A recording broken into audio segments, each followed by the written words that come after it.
All right, it's 8 o'clock, 12 o'clock. But call the roll for the regular meeting of Economic Development. Please call roll. Larson. Here. Black. Here. Stai. Here. Grinde. Here. Hecht. Here. Horken. Here. Helms. No quorum. All right, it's on. Is the mic on? Mics are on. Administration of oath to newly appointed board member Penny Stai. Mr. Galstad. Well, thank you. And welcome, Penny. We'll just have you do the oath real quick if you want to stand and raise your right hand. And just repeat after me. I, Penny Stai, I, Penny Stai, hereby accept the duties as a member of the East Grand Forks Economic Development. that's a lot. Hereby accept the duties as a member of East Grand Forks Economic Development Authority. And do solemnly swear And do solemnly swear that I will support the Constitution of the United States, that I will support the Constitution of the United States, the state of Minnesota, the state of Minnesota, and faithfully perform and faithfully perform and discharge the duties and discharge the duties as an Economic Development Commissioner as an Economic Development Commissioner for the City of East Grand Forks, for the City of East Grand Forks, County of Polk, in the County of Polk, State of Minnesota, and the state of Minnesota, to the best of my judgment, ability, so help me God. to the best of my judgment and abilities, so help me God.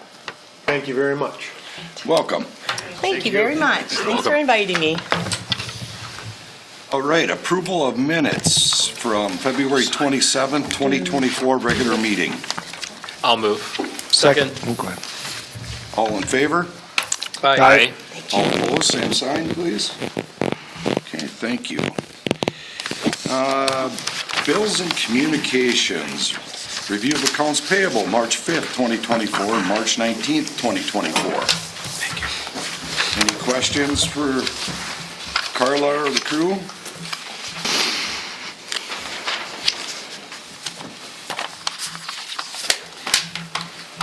Nothing? If I may, for Penny, if there is a council meeting tonight, we would have bills that we would actually approve, but there being no council meeting, what we do is we approve the bills that were handled at the council meetings. The council meets on the first and third Tuesday, and that's when they handle the bills. Okay. Okay? All right. Reports. Delinquency update. We have none? Awesome. Director's report for February 2024. The report is in your packet. I just want to point out one thing. MGI was having trouble finding employees. The Chamber, the North Dakota Job Service, and I worked together to find ways to help them find new employees, and they were able to hire some people. Any questions for Paul? Financial reports, nothing. Can I just update on that, though? Yeah. Oh, okay. So I just want to let you know that we are in the middle of an audit with Water and Light this week. The city will be next week. And the reason we don't have financial reports is because I don't want to give you the cash reports and then there'll be adjustments to them because of year end. So next month, we should have our audit done. You'll have final numbers for December 2023 and then for the other months. The other thing I want to just update you on is that we did apply for a child care grant through DEED for economic development. I know we asked some businesses and others to submit letters of support. So that was mailed, that was sent in, and we asked for $485,000. And so we will find out in May if we got that for that or not. We did put in that we are looking for one child care center to open, and probably 3 family child care centers. So I just want to update you that. And then we also are having the child care appreciation event for providers in the city of East Grand Forks. And thank you to some that have already donated to that fund. That is actually with the Northwest Minnesota Foundation. The event is on April 8th. And we are still looking for donations for that, or even for a raffle and such for the providers there. And then we also have that other fund with the Northwest Minnesota Foundation to help with startup costs, capital assistance, education, and such. So we are still will be looking for donations for that. We could also use some of that money for the match if we do get that deed grant. Any questions on that? And to add to what Carla said, the Northwest Minnesota Foundation also applied for money for the Child Care Economic Development Grant, so there may be an additional source of money available if they also receive funds. And it will open up again in June or July. And so if we have more providers that are interested in that, we can help them with that. We can apply again. It doesn't say we can't apply again. And you can apply up to $300,000 for each new provider that's opening, so. If they have questions, who should they call? They can call me or me? or Paul. Yes. Yep. Thank you. Thank you. Unfinished business, economic development strategy update. Mr. Schill is here from Praxis. I will just get it started. The purpose of this whole activity was to update the strategic plan for the EDA because we wanted to make sure that the person who comes in to replace me will have a good idea of where they're headed and what's expected. This whole plan is designed to give direction. It's also designed to be flexible. As we went through the discussions with the EDA and with the City Council and with the businesses, we saw a lot of things that were specific to the EDA. We also saw many things that were more general city. So this plan actually shows things where the EDA will take the lead role, and where the going beyond that, there are general things that's where the EDA will play a supporting role. Mark? Yeah, would you like me to just go through this material? Go ahead. Paul? Okay. So what you see here is, very similar to what we've had in the last 2 or 3 rounds of this, just making an effort here to put it together in a succinct package and really focusing on the framework and defining what the work is. And as Paul said, the key difference here is trying to draw at least somewhat of a line on what the EDA itself should focus on and prioritize versus other things that still need to happen that are maybe under the city's purview or where the EDA is providing a supporting role. So on the front page there, obviously the top part is just a report and the existing mission statement, which was not changed. Those 6 priorities are the key things that came out of this process, and then a couple things towards the end there that are more specific, that are more immediate actions, right? So number 1, the focus on existing business, prioritizing that, perhaps over even recruitment and some of these other things. This focus on commercial real estate and commercial sites, that was a key theme that was repeated over and over. Increase in marketing and communications. Amplifying the voice, putting some more effort into communicating what's offered here and focusing on that piece of it. And then mechanisms to cooperate, to engage and cooperate with the local business community. We had really pretty good participation from business people in this process, and I think that's a potential kickstart to keep that going and leveraging the community to get things done. Number 5 there refers to housing, and one of the conclusions out of the process about that the city, the EDA in particular, should cease its efforts to spearhead direct land development and sell off the lots that it currently has and focus some of that capacity into other efforts. And then the last one is just on obviously the key priority here is the transition and EDA leadership happens to focus on communication, coalition building, and sales skills, right? And so maybe on the softer side, the people side of the work, but that's, you'll see reflected here. Some of that is based on that number 5 on the housing and the development. So maybe less so on the concrete technical planning background, more so on how do we communicate what we have to offer? How do we work and communicate with businesses? How do we make sure we're leveraging our partners, whether it's in the Grand Forks, East Grand Forks region or across the state. And so that was just sort of the general focus. I know that's your next item on the agenda here. And then the remaining piece here is just getting into the structure of the work. And as we said, there's those 4 categories there: the local business development, the new business, this connect, communicate, and convene, and then the land and site development bucket. And so the rest of the the 2 pages here, we've gone through and tried to define that. And as Paul said, there's listed there, differences between what the EDA should be prioritizing and then what the things that the city is doing that the EDA will support. And so that first one is that local business development. And so the bullets under each of these sort of describe the general activities under that bullet. Business retention and expansion, managing the programs, and then supporting the existing retail and hospitality businesses. Specifically for the EDA is to continue the work on business retention and expansion, which means actively talking with and meeting with key companies in East Grand Forks and devoting time to that. And then number 2, of course, is to be the primary navigator and adjudicator of the financing programs, whether those are EDA or city-related or, helping local companies connect with DEED and access resources otherwise. Under the city-specific, number 1 there refers to supporting events and things that are happening that are bringing customers into town. That's important work, not necessarily work the EDA should lead. The second is similar to that, supporting the facilities, including sports facilities that are, again, drawing events, hosting events, bringing people into town, supporting our retailers, our restaurants, and some of those other businesses. Leveraging the service clubs for events and outreach, and then looking at signage and wayfinding to help make it easier to get around and understand what's offered here in the community. And some of that maybe would refer to some of the aesthetics that we talked about and entrance to the city and managing some of those things going forward. The second area here is the new business. That's attraction, that's working with entrepreneurs, and that's this general role of focusing on, key industry sectors and offering that sales type of role. So the first EDA action there is working with partners, namely the regional EDC and the chamber.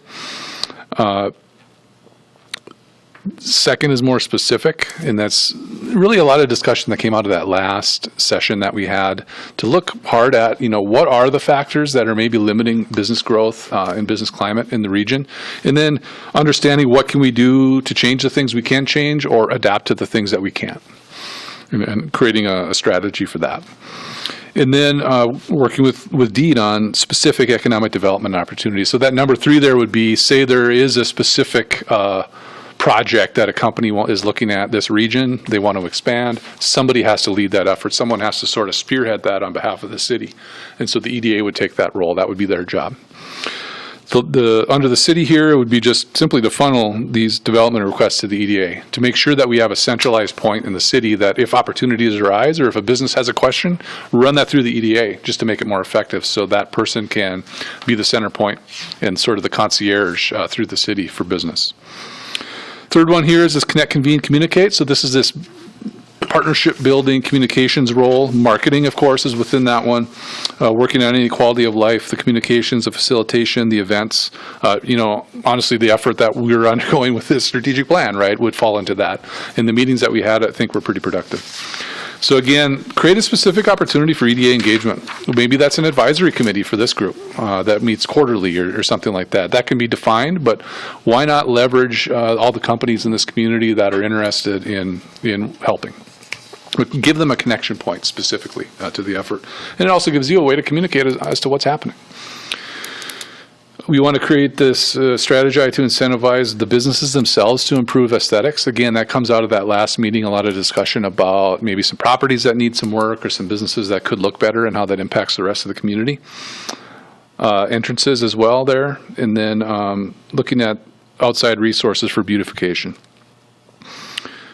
The city-specific stuff there, that's where we placed the marketing, and that was in speaking with Mr. Hunton a few times about how there are these other aspects to marketing, whether that's with the city utility or the park district, along with EDA. Why not take a look at how you can maximize those resources and make sure that we're not siloed in doing that, and the money that is spent well and effectively. The supporting quality of life activities, this continued outreach around the sales tax is under there. The EDA should support that. Code enforcement, and then adequate child care availability. Then finally, the last one is the land and site development. Continue this commercial and industrial land and site development work. Housing falls under that. Infrastructure planning falls under that. City development policies and procedures. and then the disposition of some of the lots that this city currently owns. And so this one, of course, there's a lot of crossover between what is city work, what is EDA work. The EDA can be maybe the front on some of these things, but a lot of the work is quite literally city planning, and so I think the reason it's here, though, is to recognize that a lot of the work that the city does can be considered economic development, even if it doesn't fit specifically under EDA, right? And so EDA has a role, but these efforts on permitting and land development and infrastructure investment are all important for the future of economic development, particularly because one of the things we heard was we need more commercial land, right? And that's the main constraint in the community. So, again, EDA's actions are working on generally increase land for development, and then to sell the existing residential lots. Under the city aspect is creation of a strategy for infrastructure development investment. Let's make sure we understand that. What do we need? If we need to take on an assessment there and a cost estimate. Supporting improvements to the city's development and land development processes, to take a look at that, make sure that they're effective and efficient. We heard that at a couple meetings that some folks had said the city can occasionally be hard to work with. So let's make sure that whatever we're doing there is appropriate and effective. Mark, is your mic on? Yeah, I think so. I pushed it forward. Okay. And then the infrastructure one under number 4, I think we have this misnumbered, Paul. This goes 1, 3, 4. That's my fault. That's okay. Anyway, the listed number 4 is the infrastructure assessment, understanding what the needs are there and what can be done. And then partnerships under workforce housing, including home ownership and, whatever the specific needs are in terms of units. So that's really the gist of it. Again, really the focus is on what are the key priorities right now? What are these cross-cutting things that we want to focus on? And then what is the structure? How do we define this work in a way that, it's complicated enough? Can we simplify it, particularly as we're looking at, finding a new person and plugging in some staff to fit what this work plan could be? Questions today is have we identified what we need to do, what we should be doing? Have we identified the break between citywide versus EDA-focused activities properly? What have we missed? What else should be included? Or what should be deleted? And there will be further discussion of this at 5 o'clock, because you're all invited to participate at the City Council meeting tonight at 5 o'clock. Mark, you may be heading into some snow. Yeah, that's the plan, yeah. Yeah. Mark's got to go to Duluth tomorrow. Yeah, I have a 7:30 a.m. tomorrow in Duluth, so it should be a fun night. Any questions for Mark? Thank you very much, sir, and good work. Yeah, absolutely. Thank you. Economic Development Director job description as revised. And I'm going to turn this over. Basically, what this is the committee got together with the current job description, updated it to the current format, and made revisions as were appropriate. And I'm going to turn this over to the committee. You and Brian and Reed and Justin were on the committee, as well as Barry on that committee. Oh, before we go further with regard to the economic development strategy and with regard to this, we'll need to, after the council meets tonight with any revisions that have to be made, we'll have to meet in special session sometime either the end of next week or the beginning of the week afterwards. It'll be a short meeting, but it'll be so that we can actually formally adopt both documents. Okay? So be thinking in your calendars what day you'll be available, so we can talk about that and know the dates before we leave here today.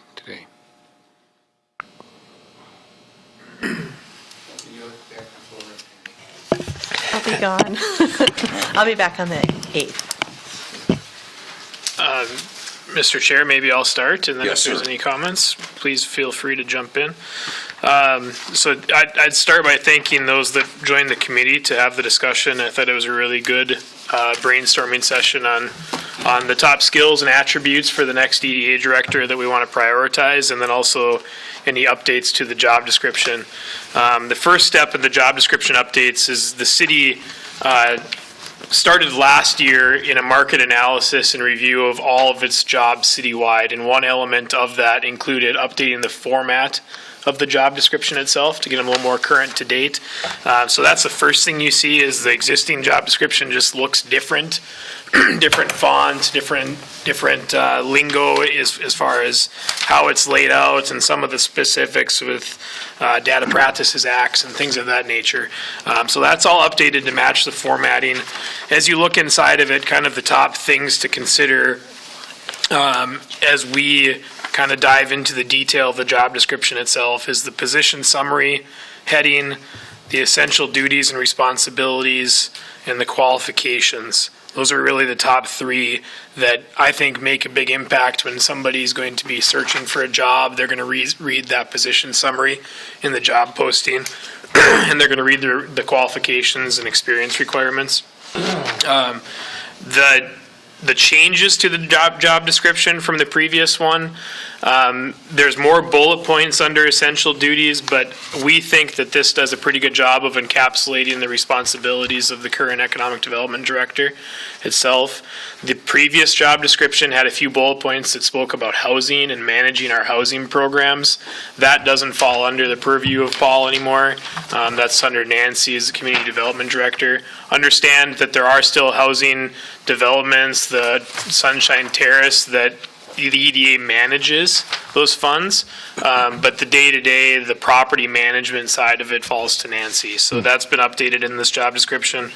The qualifications and experience, the previous job description or the old job description talks about a bachelor's degree with coursework in government or business administration, and it says the word considerable experience as far as the experience qualifications.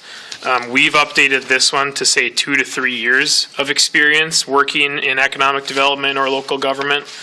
And then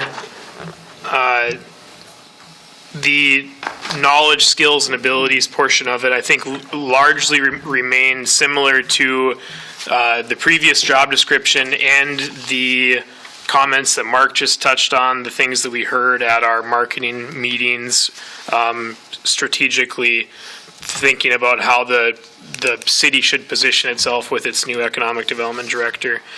I did, after we put this job description together, I did send this to David Drown and Associates for a review. This job was not included in the market study that was done a year ago when the city did a market study. At that time, it was all union positions. This is a non-union job.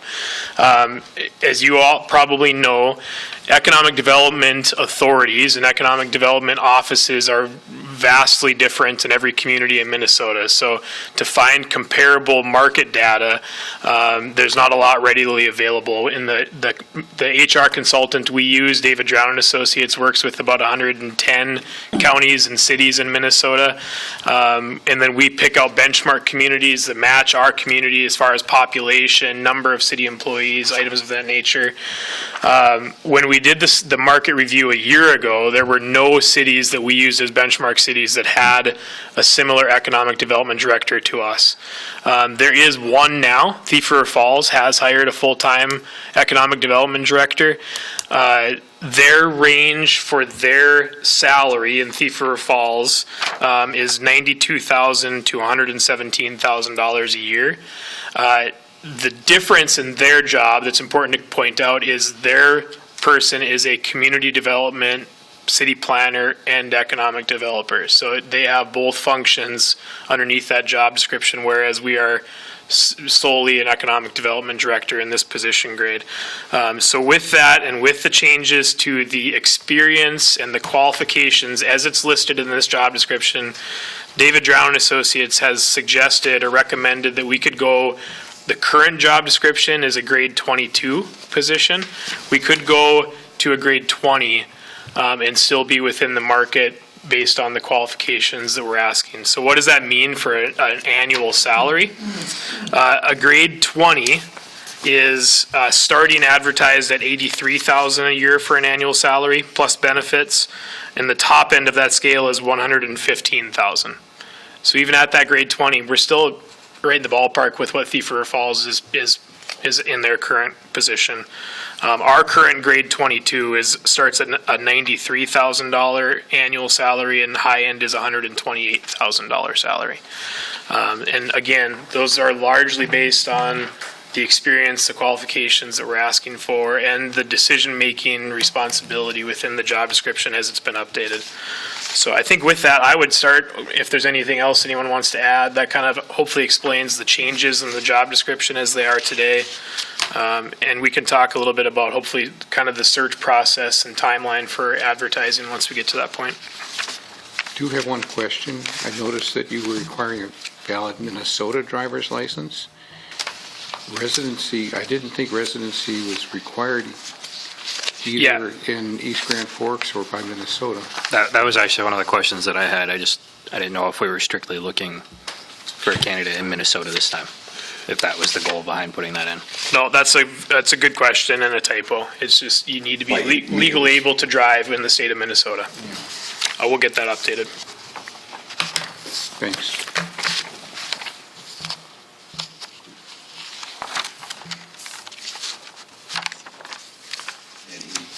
Questions, concerns, comments? Go ahead. You know, I can just add from our conversation, and please feel free to jump in, Ben and Justin, but when we looked at the position description and some of the duties of this job, I think we took a lot of guidance from the strategic plan, you know, and really emphasizing things that were identified in this plan and then highlighting that in this updated job description as well, so that I really see these documents working together, you know, complementing each other. And I guess on that, Reed, would we be able to send out the strategic plan with the job description so that people kind of understand, you know, here's the job description, here's the city's plan, I see how this all kind of comes together? Yes, absolutely, we could. Once we have that adopted by City Council, we could share that. And I would expect us, as we talk about the search process, I would expect we would put together kind of a job profile that highlights the facts of the community, the population, where we're located. So if someone reads it nationally and doesn't know where East Grand Forks is, they'd have that available to them, a nice community profile and the strategic plan to reference. Yeah, and you know, it's not a major shift from the prior job description either. We're not flipping this thing on its head and, you know, going in a totally different route here. I think it's a refining. It's taking the input from the business community here and crafting just an updated job description that is more complementary to the needs in our town here. The older description was about 20 years old, so it should be looked at anyway. Yeah, there's no social media in the old one. So, things like that have changed drastically. So this is good. Crank cell phones, right? Right. What kind of time frame are you looking at? End of August? My retirement's at the end of August. Reed, do you want to talk about the timetable for looking for a replacement? Yes, absolutely. I think that goes hand in hand with some of the discussion on how to handle a search. But timeline for the process, the next step with comments tonight from this group today and from the City Council tonight, make any last revisions to this agreement so that it can be brought to the civil service, approves all the job descriptions. Ron, you and I should talk a little bit about understanding if this job description falls underneath the civil service umbrella. It's not clear in the EDA bylaws whether it does or doesn't. It's paid on the city pay structure and it reports to the city administrator and the EDA board, but we need to work through that a little bit. If it needs to go through civil service would have to review the changes to the job description and approve that before it can be advertised for hire. So I'd like to move through that in the next few weeks, so that ideally by mid to late April, first part of May, we've got approval and authority from this group and from the City Council to advertise the position. Over the course of May, early June, advertise the position for 4 weeks, both locally and nationally. And then be able to bring back an interview process in that June-July timeframe so that we could bring final candidates to the community to interview with this group, and then make a job offer with the hope and anticipation that the new employee could have a couple of weeks of overlap time with Paul before he meets his retirement date. the search process and the interview process. When we advertised this the last time in 2014, we did use a national search firm, Baker Tilly, to do that search, to conduct that. We had, I think, 19 initial applicants and narrowed it down to, I wrote it in my notes, 10 that met the criteria for an interview. I think the 10 became 4 finalists and then down to just a couple that interviewed with the board by the end. You all know the process we went through when we had the city administrator advertisement this summer and spent about $20,000 conducting that search. My initial recommendation on how to handle this search, I think we should handle the search locally ourselves first. For a period of time. That's the 4 weeks that I recommended. And if we get to the end of the 4 weeks and we don't have enough candidates or don't feel like we have qualified candidates, that will push back our start date and our initial hire date. It may impact some of the overlap that we'd be able to have with Paul. But if we're at 4 weeks and we don't have anyone, I'd say we'd assess then at that time if we want to hire a search company to do this. I don't have a sense or a lot of confidence that a national search firm is going to provide any different pool of applicants than what we would get just advertising it ourselves. We have the ability, even advertising ourselves, to advertise locally through our own media. The League of Minnesota Cities has an advertisement for job postings. Economic Development of North Dakota and Economic Development of Minnesota, we'd be able to post on their websites and they send it out to their listservs. So I think we can have a pretty good reach as far as who's going to be able to see this job posting without the high price tag for a search firm. So just to clarify real quick on that, so when you talk about local search, local means we're the ones doing the search, not that we're only searching in our local area, right? Yes, thank you. Okay. Yep. This would be advertised as nationally as we could possibly make it within the means we have able with local staff administering the advertisement. Okay. And I would share, obviously, of course, with Reed, some of the sources that I'm aware of that advertise nationally for positions. They allow postings on their jobs, on their websites for positions. And I think that's what you are getting at is do it that way versus spending $20,000. Yep. Yep. Reed, I What do you know you weren't a part of it when we hired Paul, but do you have any notes or do you have anything that did it have to go through civil service when Paul was hired? So it didn't, but that's because we used a search firm. That's the one rule. One of the rules in civil service is if it's an executive search firm hired to conduct it, it basically bypasses the civil service rules. I was going to say, because I didn't recall it having to go through that, but I don't remember for sure. Would you look at using a budgeted amount to do the local search? Yeah, and what that is, defining that, I haven't done that. Okay. We can advertise just about anywhere we want. I would think within a few $1,000s. Yeah. A lot of times these Economic Development of Minnesota, if they're going to charge us to post on their website, it's probably $100. Sure. Versus the 15 to 20,000 we'd be talking. Right.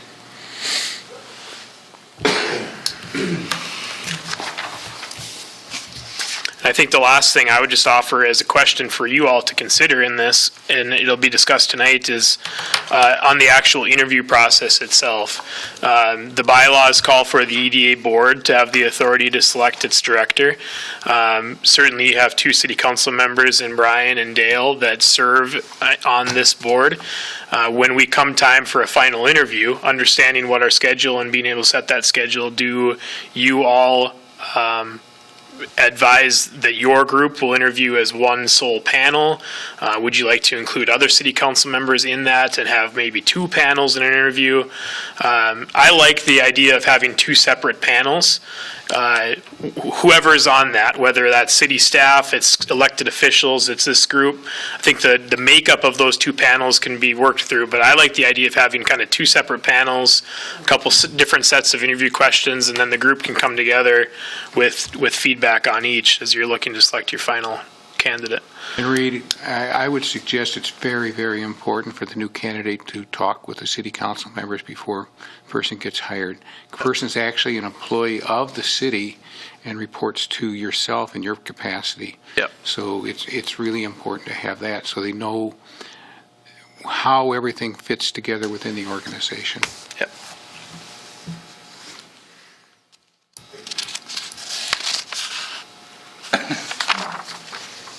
So we'll talk about that tonight then on how we want to do it. Is that the Yep, plan? I'll raise that question tonight too. I just wanted to pose it so you all have a chance to think about it. Okay. No, I just wanted to make sure there didn't need to be any. So the current structure would be that this board would have the final authority in that? Yeah, Okay. that's the bylaws state that this board has the authority to choose the candidate. Sure. Yeah, but you can certainly include input and include, I'm sure the city council would love to be included in that discussion. I like the idea of two different panels personally, and having a makeup of city employees as well as council members. 3 panels? Do you City maybe want council, 3 panels? EDA Yeah. and employees. It's really good. Yes, Yeah, or maybe council, it's- Or you EDA. just mix Mix two? of each. I would, my say preference would be mix two. mixing some up there. Two mixed Yep. groups, right? That would be my preference. I mean, and I don't know everybody else's thought, but I think I'd really like to see Nancy as a part of some of that too, especially I was- as that's last kind of time. And I was moving. thinking Brenda too. Well, I agree. I was just thinking Sorry, about the way Brenda. the job description was cut up this time. Sorry, So- Brenda. Well, I was thinking even other department heads, Yeah. not just the ones you mentioned. Well, I mean, because So like that, when we did the city administrator, we did, you know, the council, then we had, As a group yep. Right. Team. in the team, yeah. Now, are cities having trouble finding people? So is there a plan in place if we don't find someone right away or it falls through? We were going to contact you. Since Okay, I'll be right on it. I was just wondering, I think I read that before, that they're having a lot of trouble filling positions. Just like Everybody is everything. having Yeah. trouble filling positions right now. So yes, that is something that's I know it's in the back of my mind. I'm sure it's in the back of Reed's mind Yeah. too. What happens if we don't get suitable candidates? How do we deal with it? How do you move forward? Because you can't leave a vacancy. I nominated Penny. Thank you. We sit The around the community table. profile's gonna Not me. sell it. Not me. And I just didn't know if there was like a vice chair or anything, you know, of like who steps in. Okay, officers, Josh is the president, and it's a president. Daniel, you're the vice president, if I remember correctly. Yes. Okay, so there is an Dan, order. you are the secretary officially. Okay? So that's kind of, Yes. you do kind of have an order of Every other year, we things. do an organizational meeting. Okay. And the officers are elected. Okay, And Carla actually runs is the treasurer, and Brenda serves as the recording secretary as well. okay. Okay? AKA drill sergeant. Yay. Somebody's got to keep you in line. Brenda does good.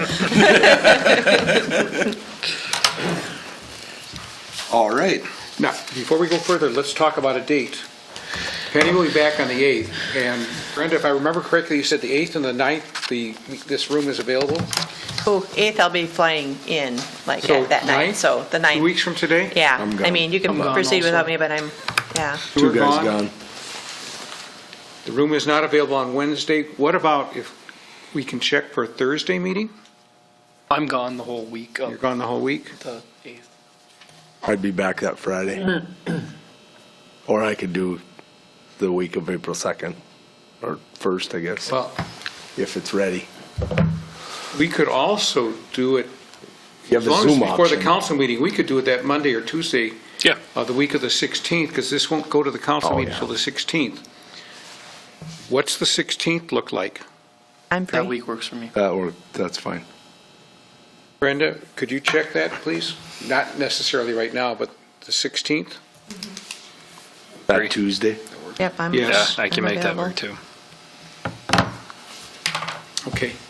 And what I would do is I would make sure if we have any other business that needs to be done, we'll try to have it that day as well, Sure.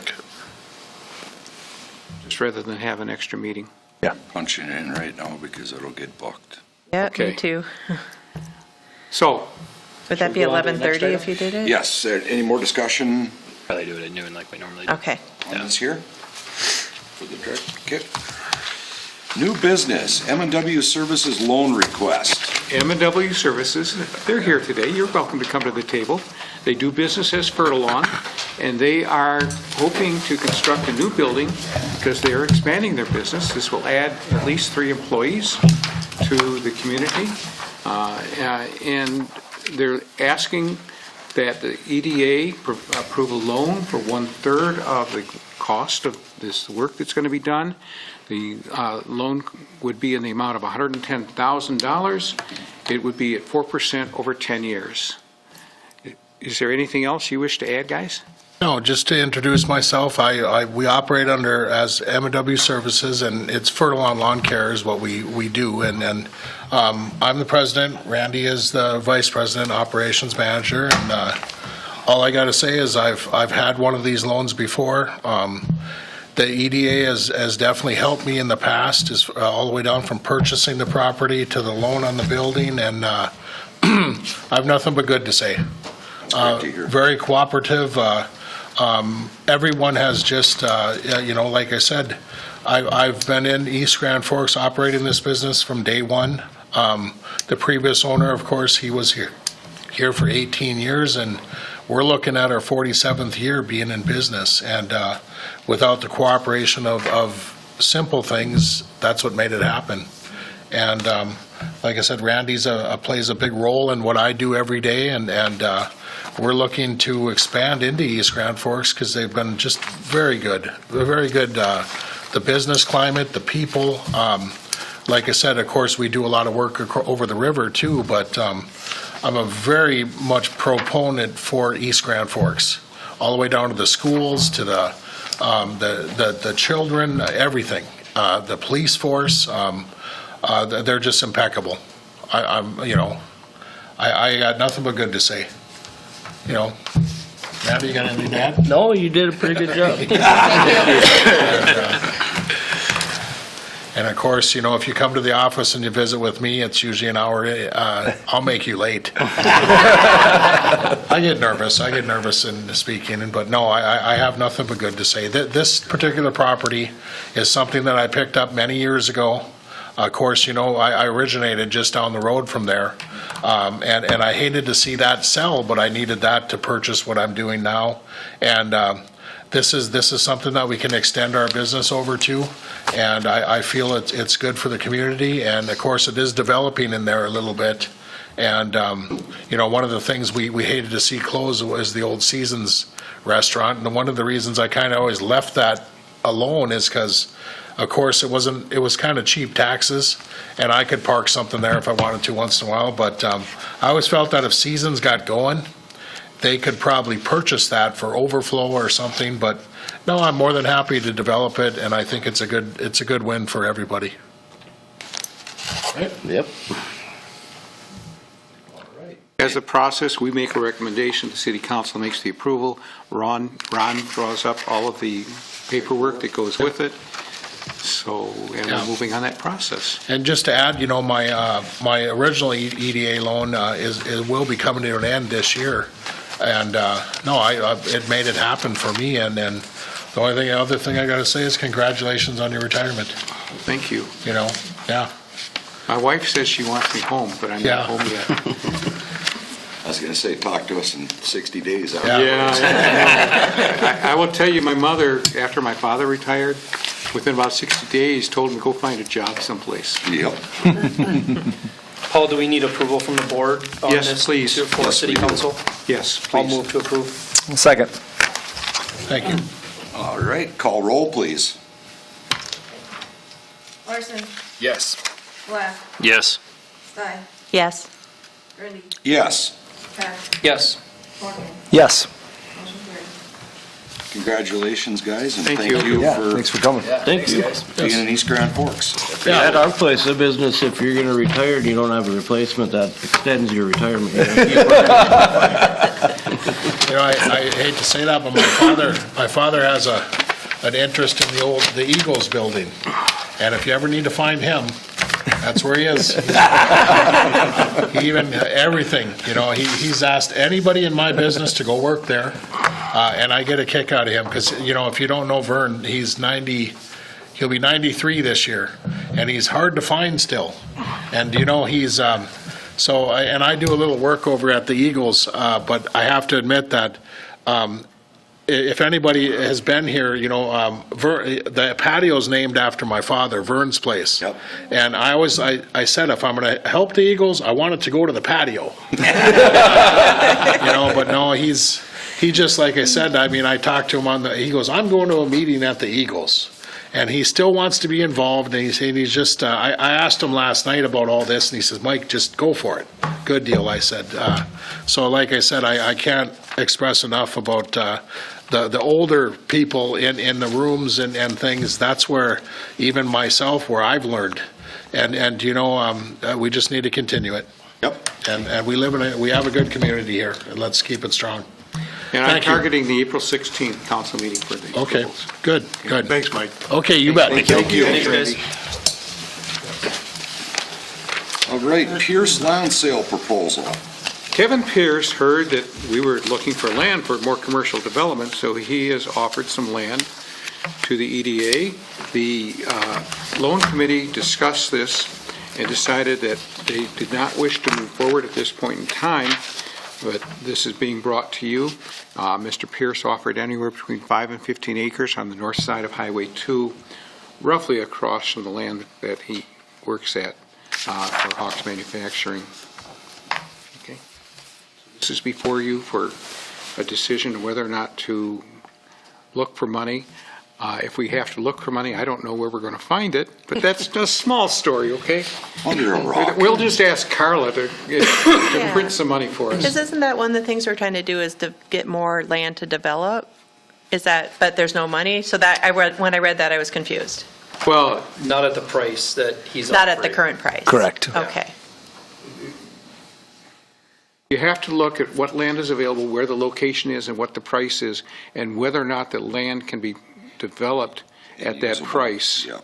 Okay. Okay, so those are all factors that go into a decision whether or not, and it's the same factors a private business would go into. Same thing Zavro would go into if they were investing, for example, on whether or not they can be able to make some money. So if the city buys more land and then somebody develops it, they buy the land from the city? Yes, they would buy the land from the city. But we're just trying to get more land in the city. And this is the commercial part rather than the residential part that we talked about earlier. And this is somewhere the city formerly owned land in the industrial park. All of our land has been sold in the industrial park.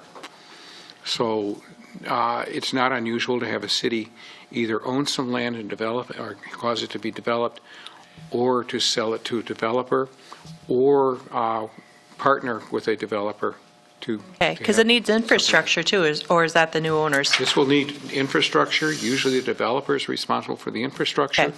Which becomes our problem. Or the owner is responsible for the infrastructure. If we own it, in order to make it shovel-ready, Right. we would have to put in infrastructure to Okay. serve the site. Is So there we any have to figure locations those costs. that the city's looking at? I'm just, sorry, I don't mean to sidebar, but is there any locations around here to expand? There are sites that the city has been looking at, Okay. yes. The question is going to be cost and availability Okay. on those parcels. Okay. And then the other question is going to be with how the city can pay for those. Ideally, we'd be brokering with a person who wants to develop something so we can help them make it happen. Okay. Okay? We basically have a $150,000 limit on our loans. The bylaws and the structure of the EDA do allow the city council and the EDA to approve something larger for if it's necessary. And what we have reserved that capacity for is if we have one of our primary businesses in town. Okay. Okay? That, just for, comparison of what you're looking at, the land, excuse me, that they were offering comes out about $170,000 an acre without An any acre? infrastructure. An acre. An acre. Oh, wow. So that's why our recommendation was that Okay. care to proceed with it. You would like the land, but not at that price. And that's not if we were in a different location, Right. that might be the right price. The right price for the right location. At this time, it's just not. Okay. Not for us. Yeah, okay. At this point in time. Yep. At this point in time? Yep. Right. Okay, it's all at a point in time. Yep. Because somebody comes in and wants to develop it, then they, Then you're in a different, different area. Yes. Yeah, okay, that makes sense. so I mean, it's a wonderful thing for Mr. Pierce to step forward and make this offer. Yes. But what I would Definitely. propose is that we work with Mr. Pierce to find somebody who can do it, where he can sell directly to that other party. And then we help develop it. Yes. Okay, You can use That our makes more financial sense. resources, our revolving loan funds, to help the person do the development on that site. okay. Okay? All right, so we need a motion to not approve buying that at this time? Is that- yes. I'll make the motion on that, to not approve buying it at this time. Need a second? Yeah, I'll second with that comment, that not at this time, right? Thank you. I think it's important we have that in the minutes. We appreciate the offer, it's just, Not at this time. I But agree. can I suggest that the No, motion because we include? gotta- Yes, that'll only take a couple minutes. Can I suggest the motion, that's the next item on the agenda, but can I suggest the motion also include that we work with Mr. Pierce so that he can? That develop goes or so? without saying, but Yeah, yes. I can amend the motion, same thing, just with the addition that we're going to work with Mr. Pierce on this to I don't want to just say satisfaction, no, so- I want to make sure Yeah. he knows that we're supportive. yeah, I second that amendment. Yeah. All right, please call roll, Brenda. Larson. Yes. Black. Yes. Stai. Yes, Grinde. Yes, Hecht. Yes. Horken. Yes. Motion carried. thank you. All right, Promise Act Grant Program, Northwest Minnesota Foundation. We have, the Minnesota State Legislature has approved what's called the Promise Act Grant Program, and it's to help businesses. And we have two guests online today, Chet Bodine and Sarah Linda. Chet is with Minnesota Department of Employment and Economic Development, commonly known as DEED. Sarah is with the Northwest Minnesota Foundation, and I received yesterday the news release for this that we will be posting so that people can see it. It will also go on to our Facebook page shortly so people can have access to it. But they're here to talk very briefly about the program. So if I can turn it over to them, I would like to do that. Please do. Please. Great. Thank you. Thanks for having Chet and myself join your meeting. And I just want to congratulate you all on all the awesome work that you're doing in East Grand Forks. You guys are a busy bunch, and I'm so glad that we all have partners in this area that are being so productive and so effective in the region. So thank you. The Promised Act grants came from the state. State created and funded the program out to the 6 Minnesota initiative funds around the state. Of course, Northwest Minnesota Foundation is one of those funds. We have a total of $2.3 million that we will distribute in 2 rounds. The first round will be just over $1.1 million, and I expect that to be posted on our website within the next few days, and absolutely no later than April 1st. So you can, if you go to nwmf.org and navigate to our grants page, within, like I said, a few days you'll be able to spot the Promise Act grant link where businesses can apply. So eligible businesses and nonprofits can apply for this grant program. You have to be, the primary business operations have to be within the Northwest Minnesota Foundation region, which of course includes East Grand Forks. If you have questions about other communities outside of that, you can go to the Minnesota DEED Promise Act grant page and find other funders that are working on the program as well. So the funds are going to be used to provide one-time grants, even though we're doing 2 rounds. Business, if you are approved in the first round, you cannot apply for the second round. If you're not approved in the first round, you can apply in the second round.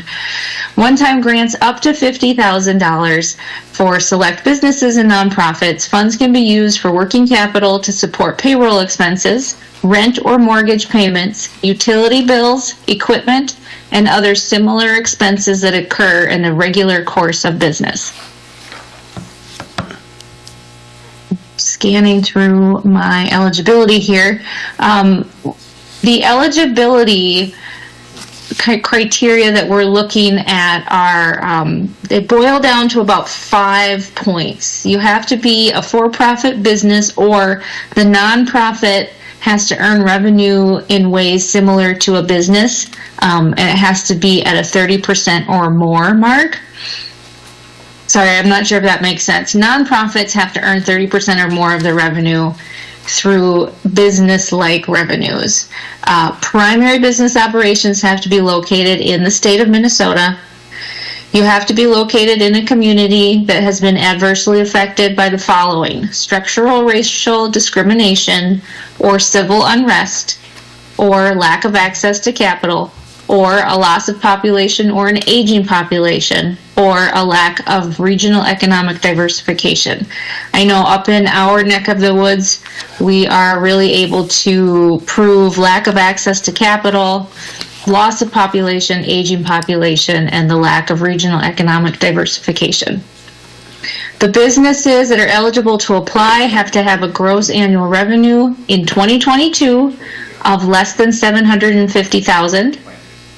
But you also have to have had a minimum of at least $10,000 in revenue in 2022.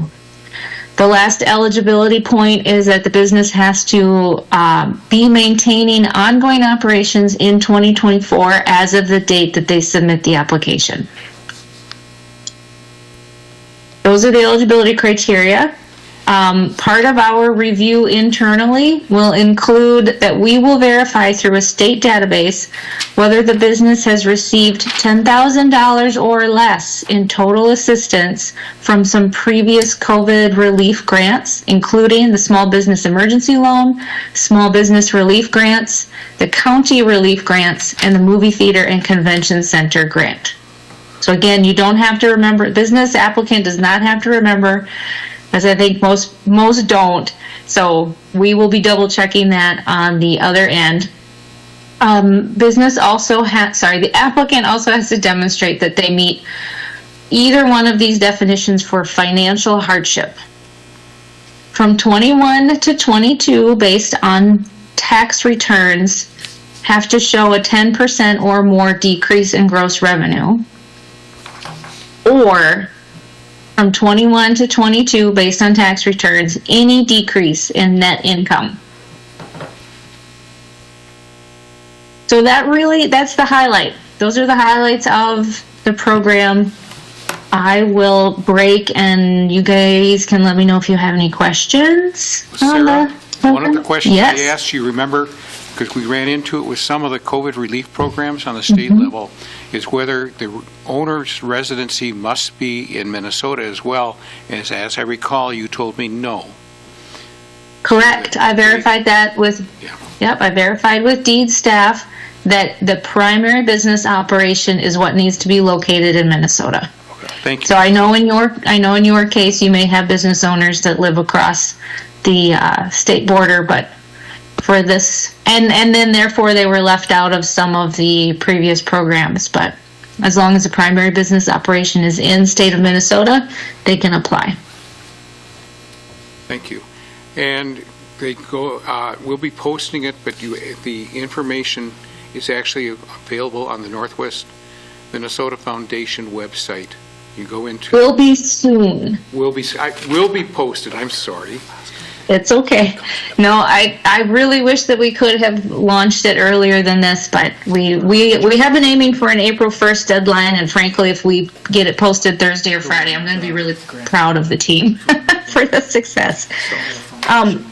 I also want to make a quick note that you'll see on some of the information that will be posted, and it's also on the press release, at the very bottom you will see a name, and that's Mick McCrory, And if there are any questions from the nonprofits or the business owners regarding the application, the process, anything like that, Mick is going to be triaging those questions and then sending them out and connecting with some consultants that we've contracted.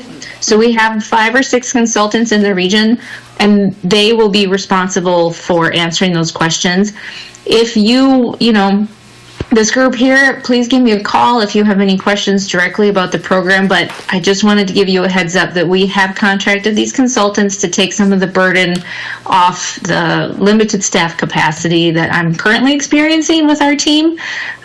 So Mick's contact information is listed, and if you're sharing this out, I would ask that you highlight that. If they have any questions, they can get a hold of Mick, and Mick will be connecting them with a consultant. The consultants are also available to actually meet with someone or talk them through the online application. So that's the technical assistance that's available on the sheet here, okay. Correct. I just had a question on when you had gone over other grants that were people were eligible for if they got them, that they don't qualify for this.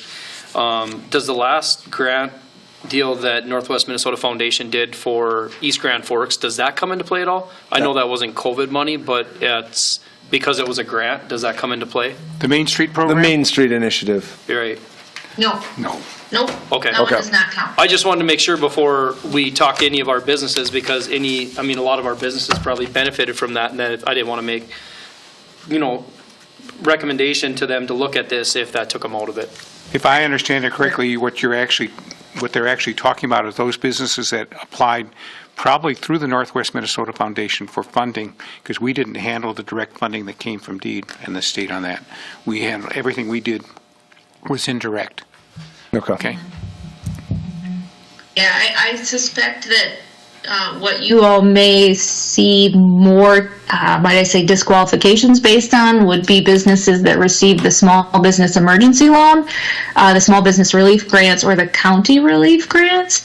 But again, some people, I get a lot of questions about, well, I received the PPP money, so I can't qualify. That doesn't count.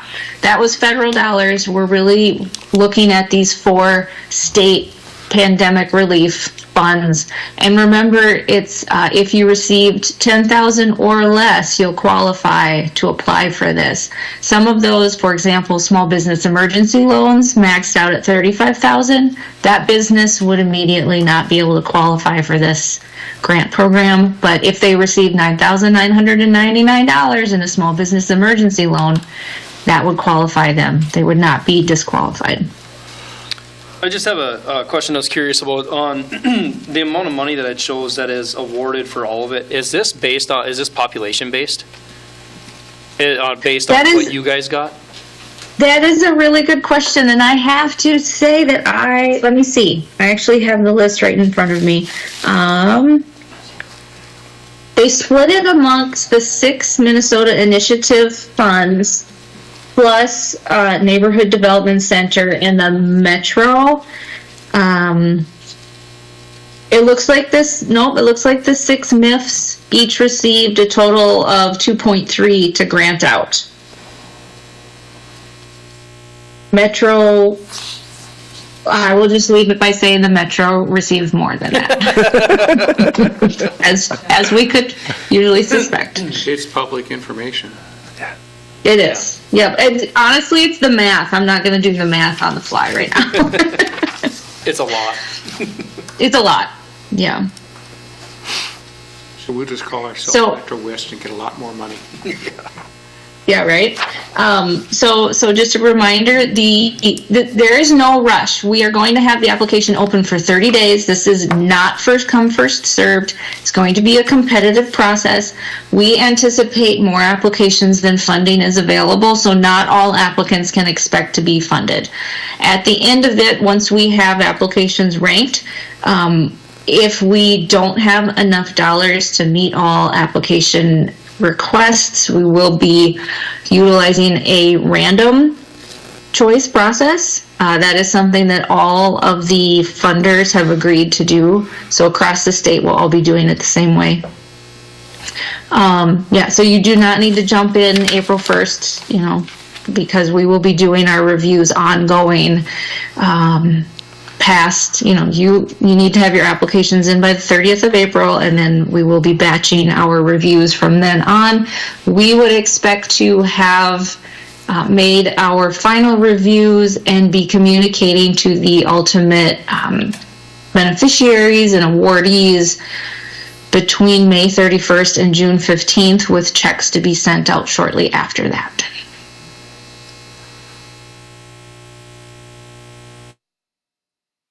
Any other questions, comments? No, sir. Okay, I don't know when we're going to open the second round. You're quite welcome. I don't know when we'll open the second round. We're debating between waiting until after January, or if we just jump in and power through in July. I frankly will need a breather after round one. So I'm not convinced opening July 1 is what we'll do, but you'll hear about it when we make a decision. Thank you. Thank you. Yes. Thank you. Well, You're welcome. do it by August, right, by the middle of August, so I can make sure Paul I will be share gone. the information, okay? Yep, just for you, Paul. All right. Thank you, I Thank you. appreciate Thank you that. all. Bye-bye. Thanks, Bye. Sarah. All right, anything else? Motion to adjourn. I'll move to adjourn. We can get out of here. Second. All in favor? Aye. All opposed?